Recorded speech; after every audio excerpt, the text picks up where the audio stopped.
এটা নতুন ভিডিঅ'লৈ আপোনালোক সকলোকে স্বাগতম জনাইছোঁ আৰু এখন গাড়ী মোৰ ওচৰত যিহেতু আজি আহিছে ইয়ন 2012 চনৰ মডেল স্পৰ্টছ গাড়ীখন অকণ দেখুৱাই দিয়া। এইখন গাড়ীখন কণ্ডিশ্যন খুব ধুনীয়া আছে। বেক বাম্পাৰটো ফ্ৰণ্ট বাম্পাৰলৈকে গোটেই অৰিজিনেল পেইণ্টত আছে।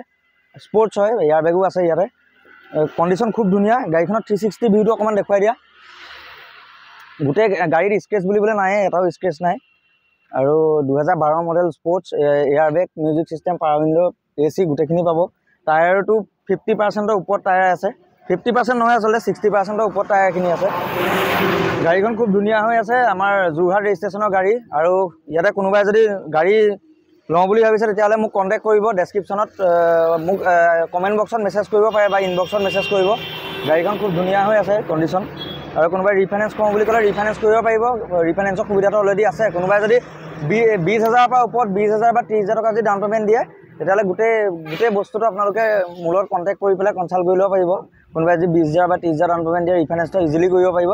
খালি ইয়াৰ আগতে আৰু এটা কথা কওঁ, চিভিলটো সকলোৰে ভাল লাগিব, কাৰণ আজিকালি ৰিফাইনেন্সটো কৰোঁতে চিভিলটো বেংকত চেক কৰে যিহেতু, গতিকে চিভিলটো মিনিমাম 600ৰ ওপৰত চিভিলটো লাগিব। আৰু গাড়ীখনৰ ইণ্টেৰিয়ৰটো অকণমান দেখুৱাবলৈ চেষ্টা কৰিছোঁ। ইণ্টেৰিয়ৰটো অলপ দেখুৱাই দিয়াচোন। ইণ্টেৰিয়ৰ কণ্ডিশ্যন খুব ধুনীয়া হৈ আছে।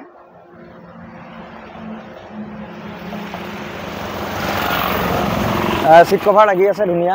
ইণ্টেৰিয়ৰটো খুব ধুনীয়া হৈ আছে। আৰু নিজৰ কাৰণে কোনোবাই ল'লে গাড়ীখন খুব সুন্দৰ গাড়ী, ধুনীয়া হৈ আছে। কণ্ডিশ্যন ধুনীয়াকৈ ল'ব পাৰিব, একো অসুবিধা নাই। এক্সিডেণ্টেল নহয়, কোনো মাৰ খোৱা নহয়।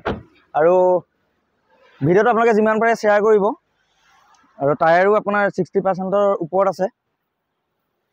গতিকে আজিলৈ ভিডিঅ'টো ইমানটোৱে আপোনালোকক দেখুৱাবলৈ চেষ্টা কৰিলোঁ। আৰু যোনে যিমান পাৰে ভিডিঅ'টো অলপ শ্বেয়াৰ কৰি দিব। গতিকে গাড়ীখন খুব ধুনীয়া হৈ আছে, আচলতে একদম নতুন গাড়ী নিচিনা হৈ আছে। তো সকলোৱে ভিডিঅ'টো লাইক কৰিব। কিবা সুধিবলগীয়া থাকিলে কমেণ্ট বক্সত মেছেজ কৰিব আৰু ভিডিঅ'টো যিমান পাৰে শ্বেয়াৰ কৰিব। তো আজিলৈ বাই বাই।